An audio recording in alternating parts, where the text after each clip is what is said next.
Hi boys and girls, Mr. Cier here. I'm showing you a new challenge in SketchUp today. So we're going to go to SketchUp, and this is still going to be a sculpture garden project. However, I'm going to put some new challenges on it. So before I show you the challenge, I wanted to show you one way that you can use your shape tools a little bit differently. And the way to do that, for example, specifically the polygon, is if we take the polygon tool and click on the ground and start stretching it. I'm going to let go now, but this is called extendable. When your shape is extendable, you can let go of your mouse and type in a number followed by the S key, and you can see that those numbers appear in the bottom corner of your screen. If I press return now, my polygon will turn into that shape, and I can continue to change the size of it and then blow it up into 3D. Now I could do the same thing.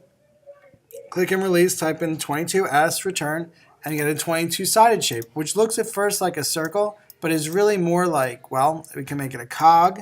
And the way I'm going to do that is I pull this one out a certain amount. I don't know how much, but to duplicate that, I'm going to double click it on every other surface. And that's going to make it come out like a sun shape or like a cog or a gear. So that's a cool way to make a brand new shape. You can make any number of sides in your polygon. However, I'd recommend staying below like things in the 3-digit area because that could potentially slow down your computer. That's how you can use the polygon tool to come up with new shapes. I'm going to Command Z this because I want a clear screen so I could show you the challenge for today. Alright, so the new things about SketchUp include that all your shape tools are right over here. There's also some additional tools like these extra arcs. I don't really use them, but you could if you wanted to.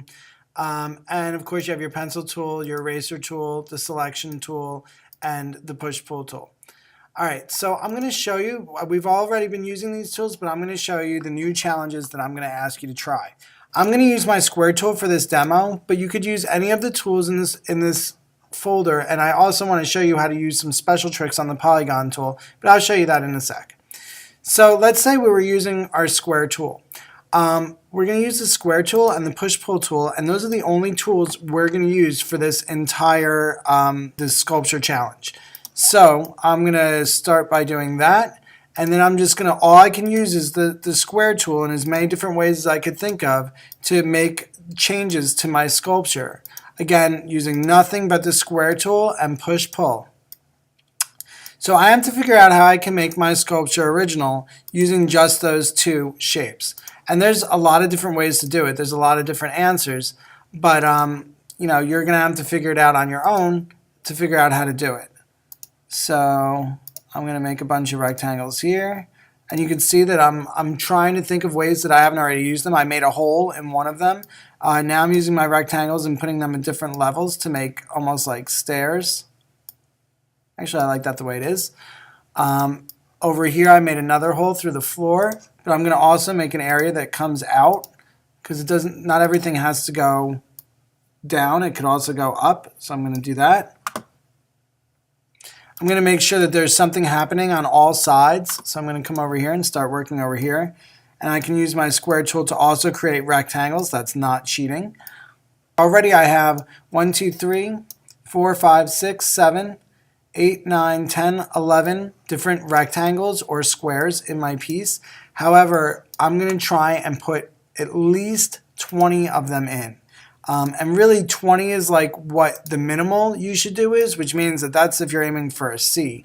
If you really want to get a high score, you want to do a lot more than that. Here's a new way to do it. I'm using the shape tool to overlap itself to make a little design. And then I'll probably pull it up into 3D afterwards. Okay, now if I zoom in and orbit around here, you can see that I made a really cool sculpture right there. And all of this, again, is using just those two tools. So that's the challenge. Make your entire sculpture using just those two different tools and make it as use those tools as differently as you possibly can.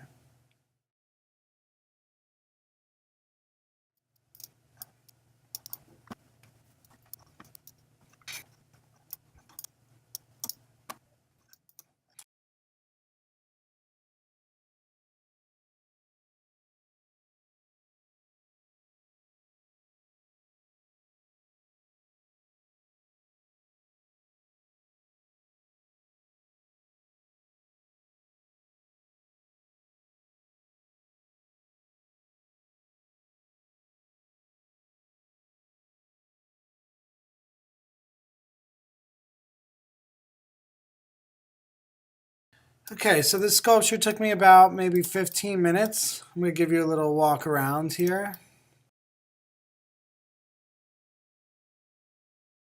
And sometimes I made little tunnels come out the back, and that's why they turned out this gray, because I blew that shape from in here right out and popped it through the back, or the same way I pushed this all the way through and kept going. That's why those shapes became gray. But you can see that I put a lot of shapes into this. I would go as far as say there's probably maybe almost 100 rectangles on here. But you get to decide when you're done. I'm just saying that the more you work on it, the better it's going to look. Okay, the more cool it's going to be, and probably the more you're going to learn. And it's also going to promote your creativity to have these challenges. So I hope you enjoy this sculpture garden challenge. I hope you come up with something really different and cool. So do me a favor and feel free to leave appropriate feedback. And I hope you enjoy the rest of SketchUp.